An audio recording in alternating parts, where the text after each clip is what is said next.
She opened her door to someone she trusted. For hours later, she was dead, and the hallway light was the only witness. Don't forget to subscribe for more chilling tales. Tell us in the comment section where you're listening from. We'd love to know. This is Silence After the Screams. Please like and subscribe so you won't miss what's coming next. The story begins.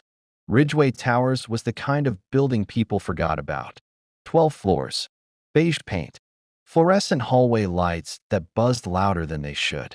Nothing remarkable, except for one strange detail every tenant noticed but never questioned. At exactly 11:17 p.m. every night, the hallway light outside apartment 6B flickered. Management blamed wiring issues. Electricians came. Panels were opened. Repairs were logged. The light still flickered. On the night of April 3rd, it flickered longer than usual. Then it went dark. The call. At 11:41 p.m., emergency dispatch received a call from a woman whispering into her phone. Her name was Nora Elkins. 911, what's your emergency? I think my neighbor is dead. I don't know how long she's been like that. Nora explained she had just returned from her night shift at the hospital. As she walked down the 6th-floor hallway, she noticed something wrong. The door to apartment 6B was open, just slightly, enough to let light spill into the hall, enough to let a smell escape. Not rot, not smoke, something metallic. Police were dispatched immediately. Apartment 6B belonged to Elena Moore, age 34. Graphic designer. Single. Routine-driven. She paid rent early. Filed no complaints. Spoke to neighbors politely, but rarely. When officers entered her apartment, the silence felt intentional. Nothing was overturned. No broken glass. No forced entry. No signs of a struggle. Elena lay in the center of the living room floor. On her back, arms folded neatly over her chest. Her eyes were open, staring directly at the ceiling light, still glowing. The responding officer felt it immediately. This wasn't chaos. This was arrangement. The medical examiner confirmed. Elena had died from a single stab wound beneath the rib cage. One strike. Precise. Clean. No defensive wounds. No hesitation marks. She hadn't fought back, which raised the first impossible question. Why didn't she run? As investigators examined Elena's body, they noticed something faint on her wrist. A thin red indentation. Perfectly circular. Too uniform to be a bruise. Too deliberate to be accidental. The medical examiner paused, then quietly said, "This looks like a blood pressure cuff." The room went still. Elena had no medical conditions, no appointments, no reason for medical equipment to be in her apartment, which meant one thing. Whoever had been with her had access. Security footage showed Elena entering Ridgeway Towers at 6:32 p.m. She was alone. Her phone activity stopped at 6:47 p.m., but the estimated time of death? Between 10:30 and 11 p.m. For nearly 4 hours, Elena Moore was alive, inside her apartment, with someone, and no one heard a thing.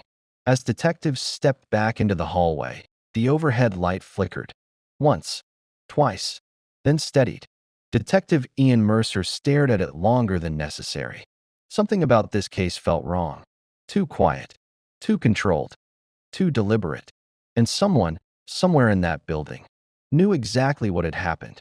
The 6th floor of Ridgeway Towers was interviewed door by door. Most tenants reported the same thing. Nothing. No screams. No arguments. No footsteps. Except one detail. Music. Marcus Hale, apartment 6A. Age 42. Software contractor. Worked from home. Marcus told detectives he heard classical music around 10:45 p.m. Soft. Calm. When asked why he hadn't found it strange, he shrugged. Marcus. She played music sometimes. It wasn't unusual. Except, Elena's phone showed no music apps running. Her speakers were unplugged. There was no source. Marcus became a person of interest. But his alibi held. Video logs showed him logged into a work call during the estimated time of death. Marcus wasn't the answer, which meant the answer was closer. Detectives returned to Nora Elkins, registered nurse. Night shift. The woman who made the call. Her story seemed simple. She returned home late, saw the door open, found Elena, called 911. Until they checked the garage footage. Nora's car entered the parking structure at 10:02 p.m., not 11:20, over an hour earlier than she claimed. When confronted, Nora corrected herself, said she must have lost track of time. But there was another problem. Nora described Elena as being face down. Elena had been found on her back, arms folded. Someone had moved her. Detective Mercer reviewed Nora's employment file. She worked in post-op recovery. She had access to sedatives, monitoring equipment, force supplies, and she'd been disciplined once before for becoming emotionally involved with a patient. A locksmith examined Elena's door. No forced entry, but something else. The lock had been opened with a duplicate key. Elena had mentioned to coworkers that her spare key had once gone missing. She never reported it. She assumed she'd misplaced it. Mercer stood beneath the flickering hallway light again, and suddenly, it all made sense. Elena hadn't been attacked. She'd been calmed, reassured, sedated, lowered into compliance. She trusted the person in that room, trusted them enough to lie down. A search warrant was issued for Nora Elkin's apartment. What they found ended the mystery. Inside a locked drawer in Nora's bedroom, a hospital-grade blood pressure cuff, syringes, a vial of fast-acting sedative, Elena Moore's spare key. Nora was arrested without resistance. She didn't cry. She didn't argue. She asked only one question. Is she still alive? 2 days later, Nora confessed. She said Elena reminded her of someone from her past. Someone kind, someone distant, someone who never noticed her.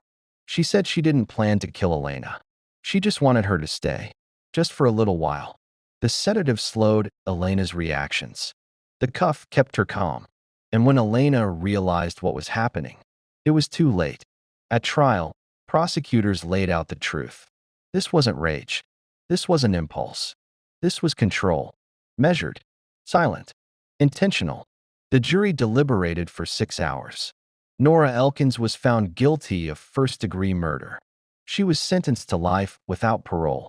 The hallway light outside apartment 6B still flickers. Maintenance finally fixed the wiring. But tenants swear. At 11:17 p.m., the light hesitates, as if remembering something, as if refusing to forget. Because Elena Moore didn't die screaming. She died quietly. And sometimes, that's the most terrifying part.